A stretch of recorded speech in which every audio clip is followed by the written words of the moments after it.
started as coffee filters from the supermarket, and I turned them into 3 completely different junk journal tip-ins. I'll show you the folds, the color experiments, and how each one became a functional journal element. Museful creations, crafted soulfully. I used tumbled glass and a couple of other distress stains and also coffee stain mixture. And what I noticed is with shabby shutters, it looked too yellow. So I did dilute the same in a separate bottle. I used a little bit of water and peeled paint, and that gave me the botanical green that I wanted. For the first make, I turned the filter so it sat like a diamond. I folded the sides inward to create the envelope shape, then brought the bottom section up. I used a ruler to tear away the front flap, which opened the top and created the pocket. I placed the filter on scrap paper, then used my distress tool with a very light touch. This material is thin, so I worked gently and built the color slowly. Next, I added polyester chiffon fabric along the side of this envelope. I took a strip of paper, I cut it the length of the envelope and will score it in half so that I can make a flap.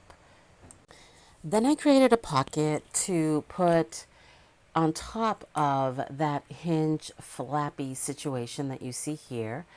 And next you're going to, of course, add glue, but bring it to your sewing machine if you would like and stitch the right and the left of this diamond fold tip-in. I'm using the vintage boards from the Botanical Correspondence July kit as my focal point. I'm stamping with ISC images, as you see the butterfly and an index number and a little bit of second generation stamping. I'm attaching the first make into the journal as a tip-in and adding next a few tabbed journaling cards to the tuck spots. The second make is where it really gets fun, so stay with me for that one. And I'll show you the third finished piece right after. For the second make, I'm using the peel paint filter and folding it in half. I cut 3 slits into the panel. This is what creates the pocket structure. Before sealing anything, I'll use scrap paper to create notches so each section opens cleanly. Then I start building the pockets, gluing only certain edges so I don't close off the openings. The sections fold forward and back, creating multiple layered tuck spots.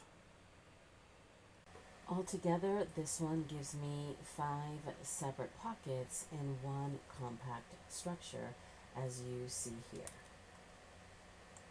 And here's the diamond fold tip-in again with the front pocket and a full pocket on the back.